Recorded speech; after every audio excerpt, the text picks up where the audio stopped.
Selamat pagi Pak, perkenalkan nama saya Giani Ferderica Ivanka Katipana dengan NIM 2103020087 dari kelas 1C Administrasi Bisnis. Baik, saya akan memberikan kesimpulan dari meringkas buku yang berjudul Essential Concept in Sociology, yang artinya konsep penting dalam sosiologi. Tema pertama, berpikir sosiologi. Konsep wacana berasal dari linguistik yang mempelajari bahasa dan penggunaannya.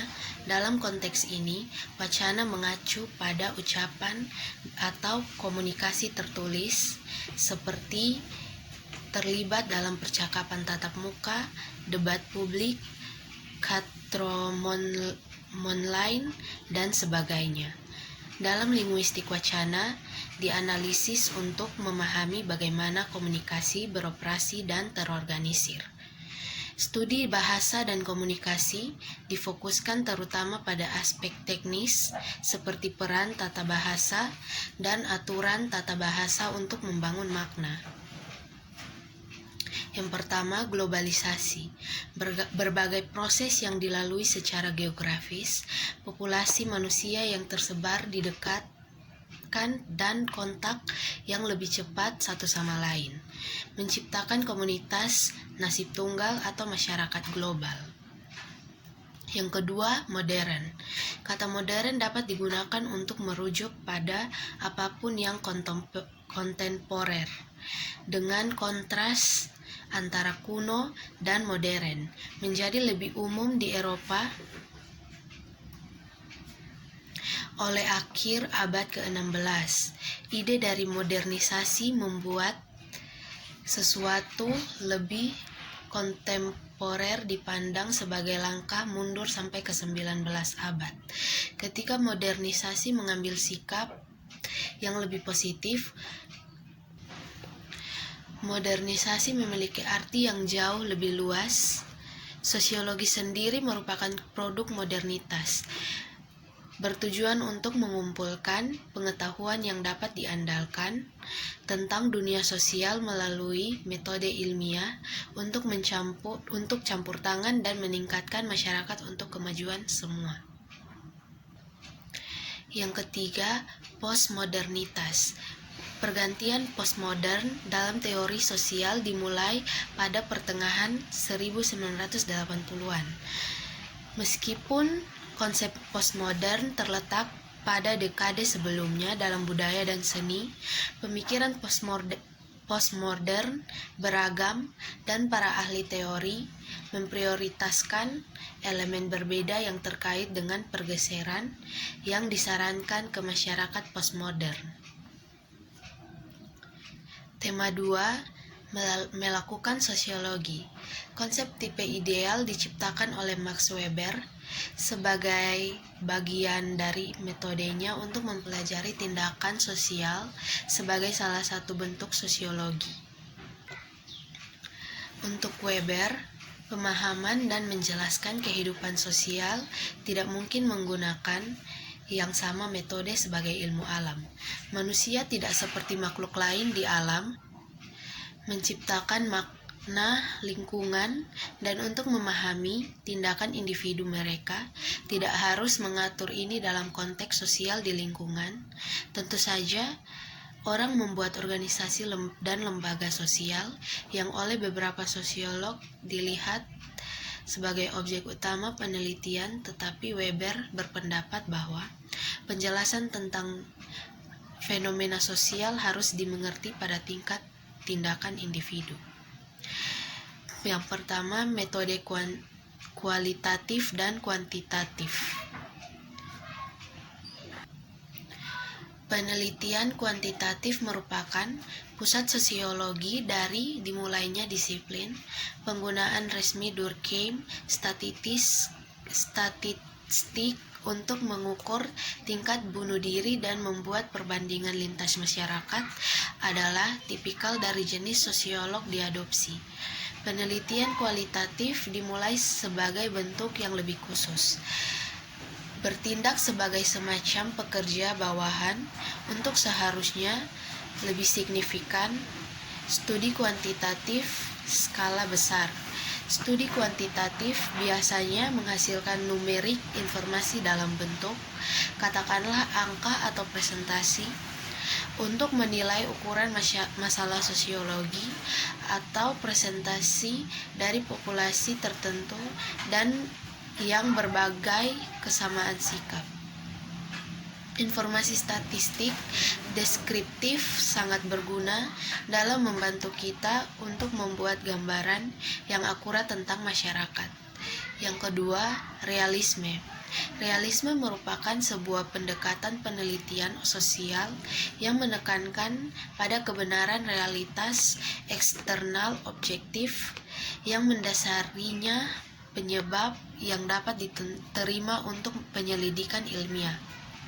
Meskipun istilah realisme telah digunakan sejak kuno sekali, ia memasuki ilmu sosial melalui abad ke-16 dan perbedaan filosofis abad ke-17 antara pendukung realisme dan idealisme dalam kajian pengetahuan. Yang ketiga, refleksivitas. Refleksivitas berkaitan dengan ide-ide refleksi atau refleksi diri, dan karena itu memiliki sejarah yang sangat panjang.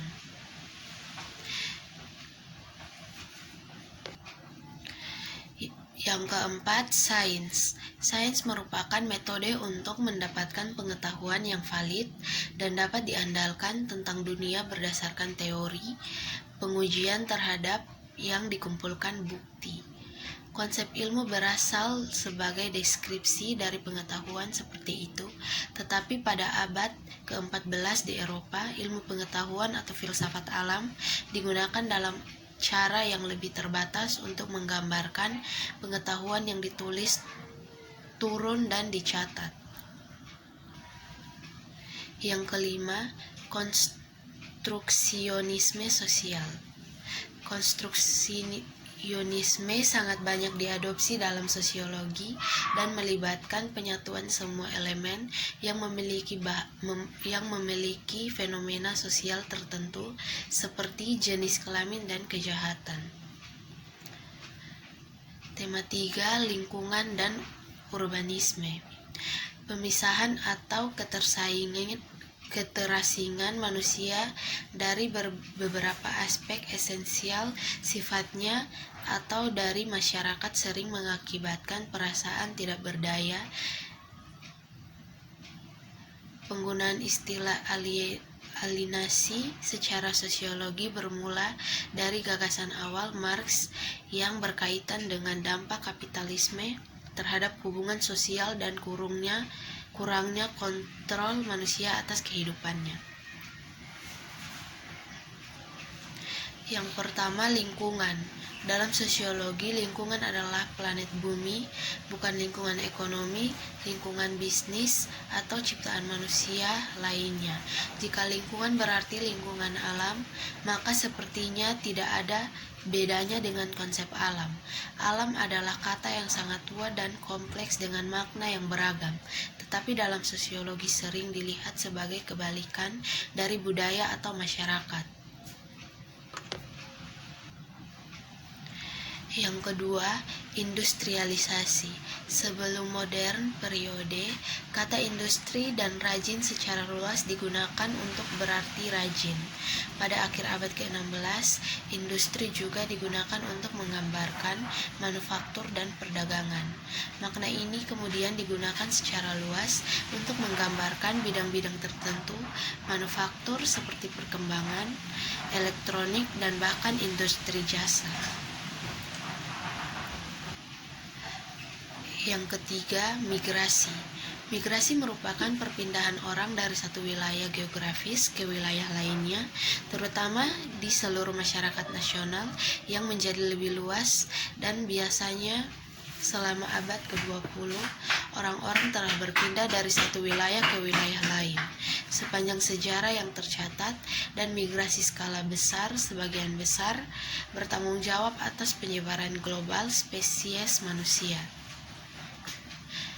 Imigrasi adalah proses pindah ke suatu negara untuk menetap, sedangkan emigrasi adalah proses meninggalkan suatu negara untuk menetap di tempat lain.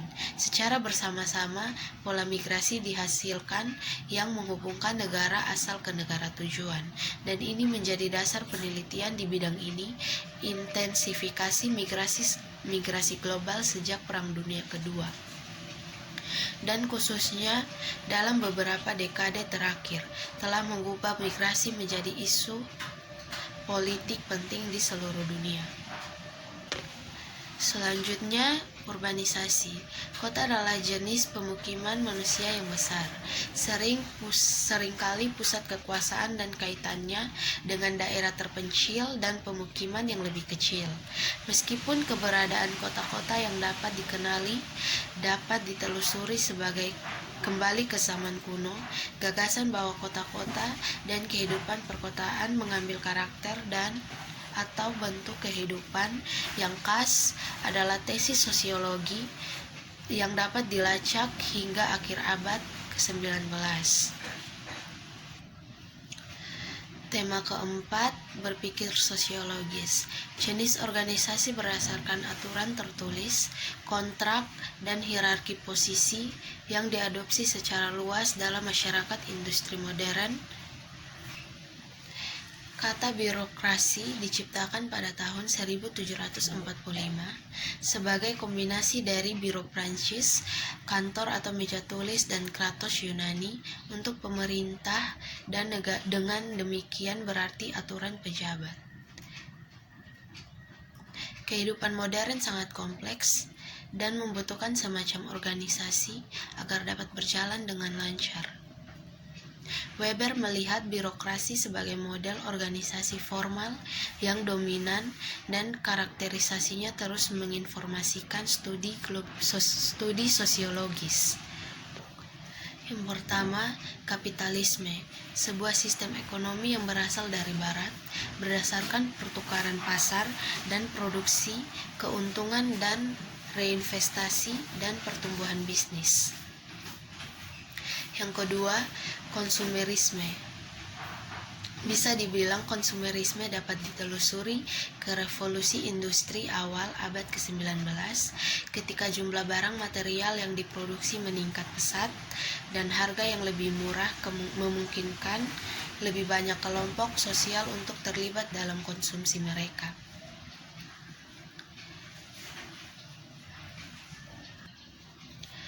Yang ketiga, divisi tenaga kerja.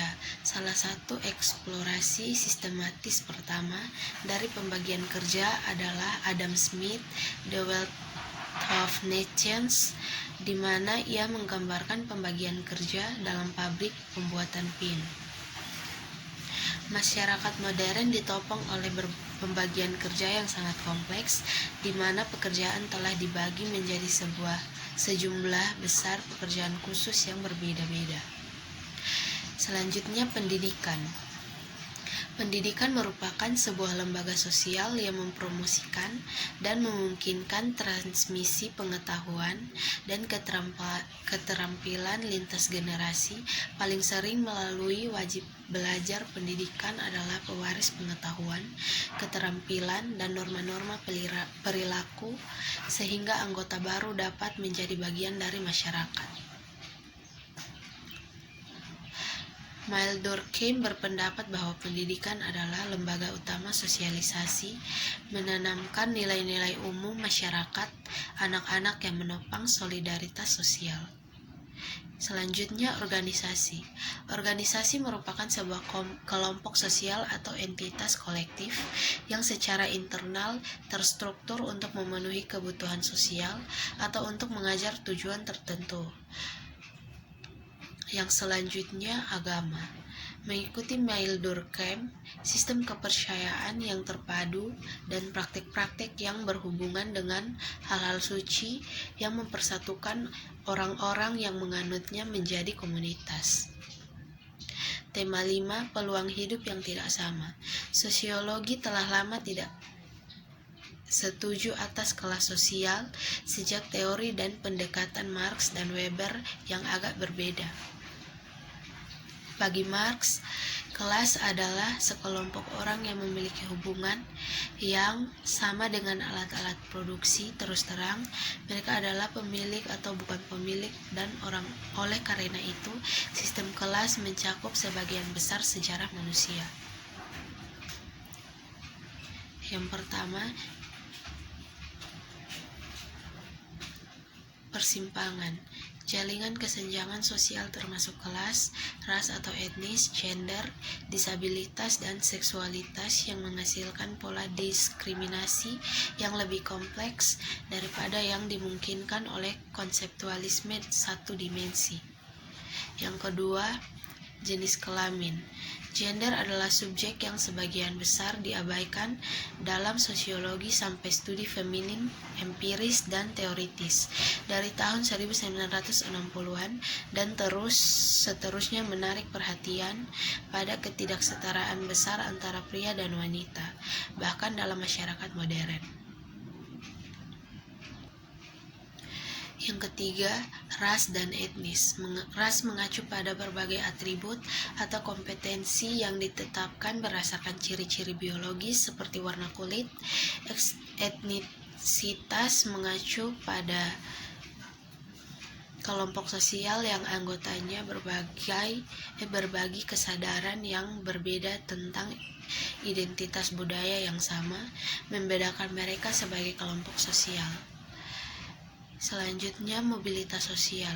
Studi mobilitas sosial dapat ditelusuri kembali ke periode pasca 1945, ketika sosiolog mencoba menilai apakah ketidaksetaraan sosial, biasanya kelas, menurun seiring dengan semakin kayanya masyarakat. Status sosial merupakan konsep dasar dalam sosiologi yang secara khusus diasosiasikan dengan tradisi interaksionis simbolik. Tema keenam, hubungan dan jalan hidup. Masyarakat. Istilah masyarakat telah digunakan sejak abad ke-14. Ketika ia menunjukkan rakyat biasanya berbeda dari mereka yang berpangkat. Sejak abad ke-18, komunitas digunakan untuk menggambarkan orang-orang di distrik tertentu atau mereka yang memiliki minat yang sama. Identitas dibuat untuk diberikan saat lahir. Ideologi. Konsep ideologi pertama kali digunakan di Prancis. Dalam pengertian ini, ideologi harus menjadi disiplin yang mirip dengan psikologi atau ekologi. Interaksi merupakan segala bentuk pertemuan sosial dalam situasi formal atau informal antara dua individu atau lebih.